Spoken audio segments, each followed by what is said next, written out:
पिताजी को हराना बहुत आसान है, मेरे साथ खेल। नमस्ते। इसकी पढ़ाई कैसे चल रही चाचा? आपका आशीर्वाद है। और बेटा तुम क्या पढ़ाई कर रहे हो? अंकल एमबीबीएस की तैयारी कर रहा हूँ। देख, मैं ये सब नहीं जानता क्या होता है, पर मेहनत जरूर करना। बेटा चाचा की जिंदगी भर की उम्मीद तुम पर आकर टिक गई है। चल। ठीक है भैया। बहुत बहुत शुक्रिया। आप अपने मजदूर के बेटे को अपने छोटे भाई जैसा मानते हैं, फिर अपने ही भाई से इतना गुस्सा। कौन सा भाई? वो आदमी जो आप ही की तरह इन्हें अपना पिता मानता है, जो इन्हें आपके पास भेजता है, आपका बड़ा भाई। वो मेरा भाई नहीं है, वो सिर्फ इनका बेटा है।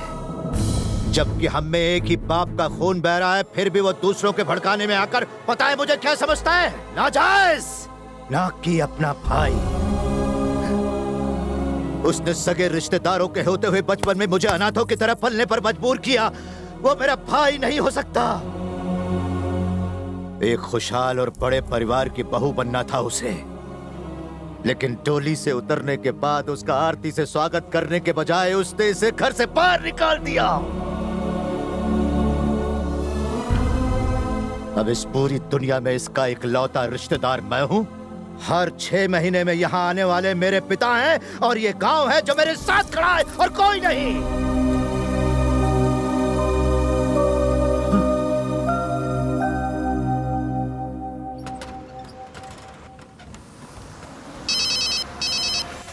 भैया वो कमीना इसी बस में है। बुढ़े ने कहा है कि मारना कम और घसीटना ज्यादा, लेकिन याद रखना कि वो जिंदा ना रहे। मामला गांव की लड़ाई का लगना चाहिए।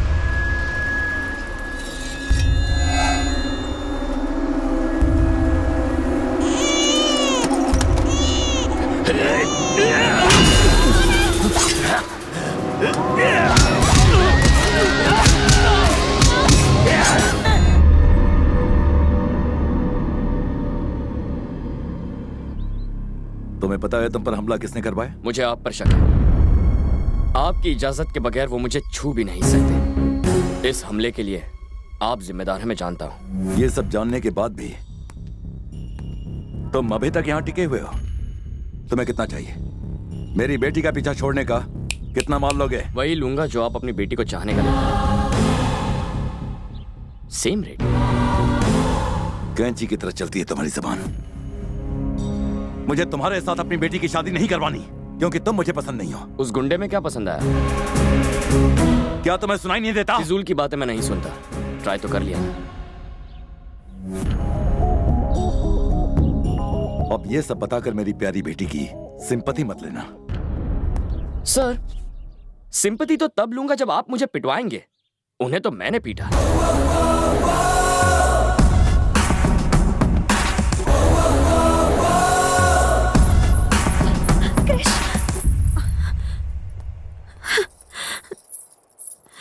तुम पर आज जो हमला हुआ वो डैड ने करवाया। क्या तुम्हें पूरा यकीन है? अब बहुत हुआ क्रिश, तुम जाओ, कोई नहीं समझेगा तुम्हें, प्लीज। तुम मेरे विश्वास का सहारा लेकर यहाँ आई थी। जब वो विश्वास तुम में आ जाएगा तब मैं खुद यहाँ से चला जाऊंगा।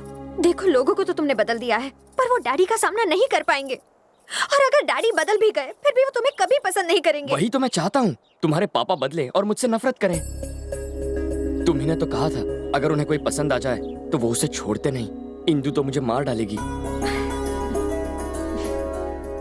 तुम हमेशा कहते हो ना कि हैप्पी टाइम में खुश रहना चाहिए, तो देखो मैं खुश हूँ तुम्हारी वजह से। जहाँ तुम रहते हो वहाँ खुशी रहती है। तुम्हारे यहाँ आने से ये वृंदावन खिल उठा है। गांव की लड़की को छोड़ेगा? हमें तो छोड़ेंगे नहीं, इतना नहीं छोड़ेंगे।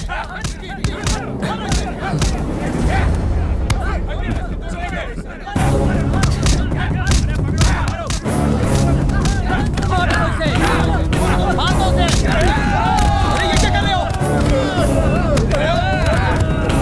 ये तो दूसरे गांव का लड़का है।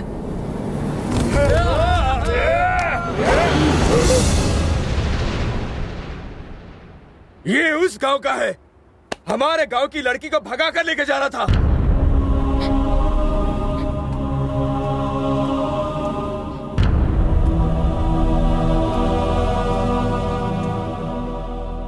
क्या इससे प्यार करती हो? क्या तुम इससे प्यार करती हो? ऐसा था तो माँ बाप को बताकर शादी कर लेती। भागने की क्या जरूरत थी? अगर बता दिया होता तो ये दिन ही नहीं आता, हम इसके टुकड़े टुकड़े कर देते। इसी वजह से ये दोनों भाग रहे थे।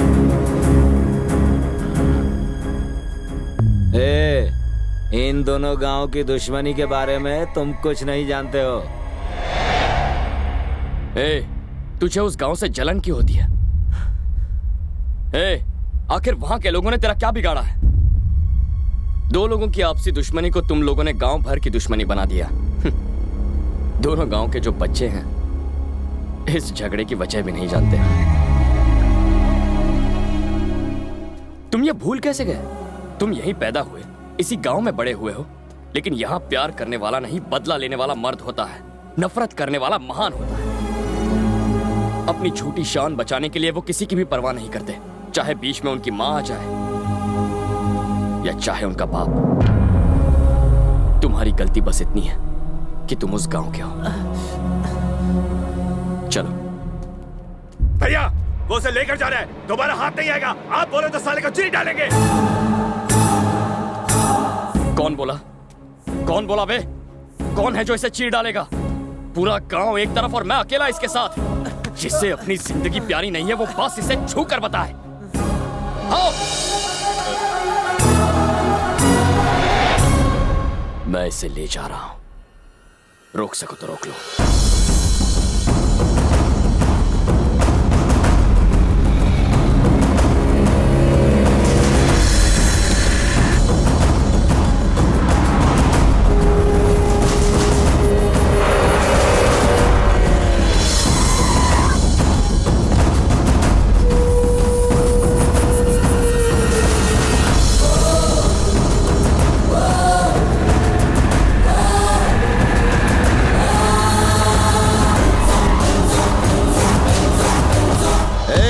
मुझे खबर मिली है कि उन लोगों ने मेरे गांव के एक बच्चे को पीटा है। रास्ता छोड़।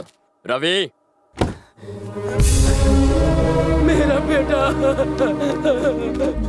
कितना मारा है तुझे? उस गांव के जिस आदमी ने भी तुझे हाथ लगाया है उन सब के हाथ उनके धड़ों से अलग कर दूंगा रवि। बस इतना ही? आप उन्हें जान से नहीं मारेंगे?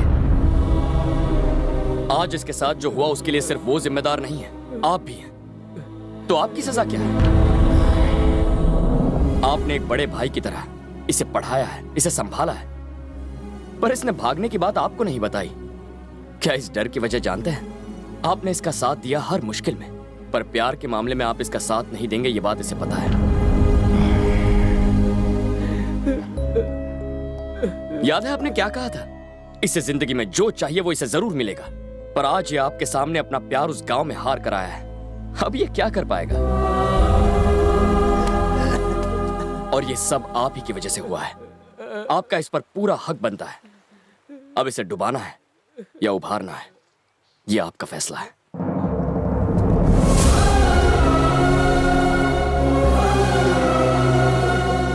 ये किसी भी हालत में हमारा दामाद बनने लायक नहीं है।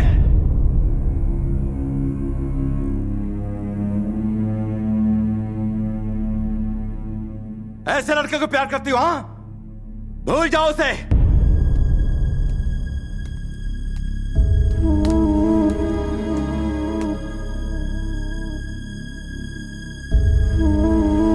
आओ, मर्द बनता है तू? हाँ, माचो मैन। तुझे मर्दानगी दिखाने को मेरा ही गांव मिला था। 25 साल पुरानी दुश्मनी को चुटकी में बदलेगा, इतना महान है तू? अब तक तेरे टुकड़े हो गए होते अगर तू मेरे घर पर मेहमान ना होता। मैं तुझसे इतनी नफरत करता हूं, फिर भी मेरे घर की रोटी खाते हुए शर्म नहीं आती तुझे? छी! अपने प्यार भरे दो मीठे बोल बोलकर तूने मेरी भोली भाली बेटी को फुसला दिया होगा, पर मेरा और इस घर का दामाद बनने के लिए सिर्फ ये लड़की तुझे पसंद करे ये काफी नहीं है। फूफा पसंद करे, चाचा भी पसंद करे, बुआ पसंद करे, मैं पसंद करूं, तब तू दामाद बनेगा इस घर का। और यहां पर तुझे कोई नहीं चाहता, कोई तुझे पसंद नहीं करता। एक बात बता, तुझे क्या लगता है कि तेरे बिना मर जाएगी? जैसे ही तू यहां से जाएगा 4 दिनों में ही ये अपने परिवार के प्यार में तेरे प्यार को पूरी तरह से भूल जाएगी। कान खोल के सुन, मैं यहाँ के गांव का, घर का, सबका मुखिया हूँ। इस घर का दामाद और मेरा उत्तराधिकारी वो होगा जो मेरी शान को बरकरार रखेगा, ना कि तेरे जैसा घटिया चालाक आदमी। भानु! अब बस करो। ये गांव क्या सोचता, तुम उसकी बात करते हो, पर इस घर के बारे में कभी सोचा? तुमने दुश्मनी की बात की और हमने इसे अपने सर आंखों पर रखा। तुम मर्दानगी और मानता की बात ना ही करो तो अच्छा है।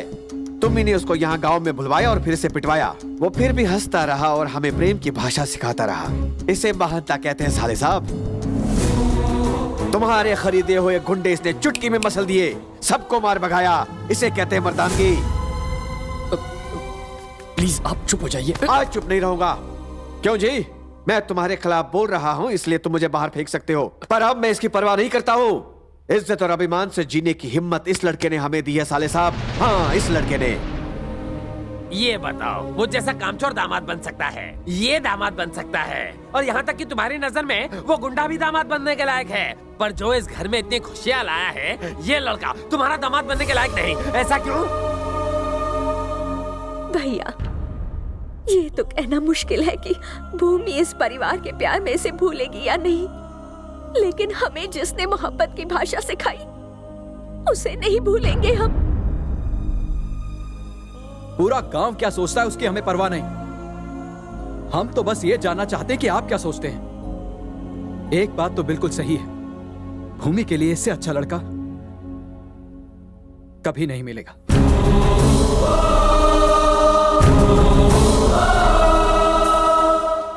सर, अब आप इन लोगों की बातें मत सुनिए। ये लोग तो मेरी मीठी मीठी बातों के जाल में फंस कर आज तक मैं सोचता था कि ये प्यार और अपनेपन की वजह से मेरी इज्जत करते हैं, पर तुमने मुझे यह एहसास दिला दिया कि वो प्यार नहीं डरता।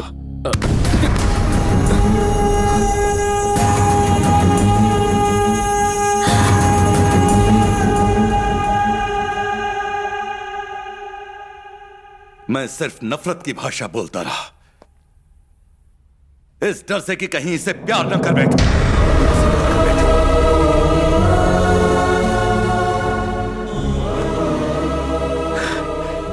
बचपन से ही मुझे बाप का प्यार नहीं मिला। सोचा था मेरी बीवी ही मेरी जिंदगी है, पर वो भी 2 साल में चली गई। उसके बाद यही मेरी जिंदगी है, यही संसार है, पर मैं उससे ये कह नहीं सका। पता नहीं मैं ऐसा क्यों बन गया। प्यार से बात करना तो मैं भूल ही गया हूं। मैं अपनी बहनों से दूर नहीं रह सकता था, इसलिए उनके पतियों को घर जमाई बना लिया। जब पता चला ये तुमसे प्यार करती है तो मुझे लगा कि मेरा संसार टूटकर बिखर जाएगा। अगर ये चली गई तो मेरा क्या होगा। उसे यहां रखने का स्वार्थ था जो मैंने उसकी शादी अपने गांव वाले से तय कर दी। इसीलिए मैंने तुम्हें बुलाया था। किसी भी कीमत पर मैं तुम्हें इससे दूर भगा देना चाहता था। सारे घर वालों के सामने मैं तुम्हें हराना चाहता था, पर तुम जीत गए। सर, मैं हार गया, हार गया।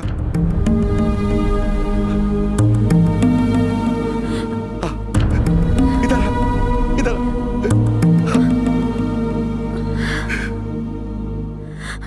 मैंने तो इसके बॉयफ्रेंड को बुलाया था, पर ये तो इस घर का दामाद ले आई।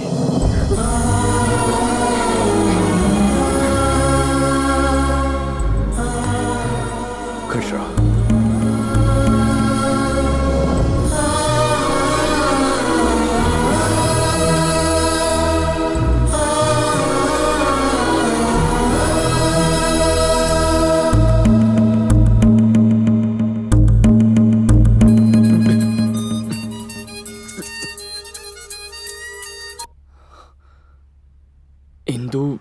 Krrish, I love you।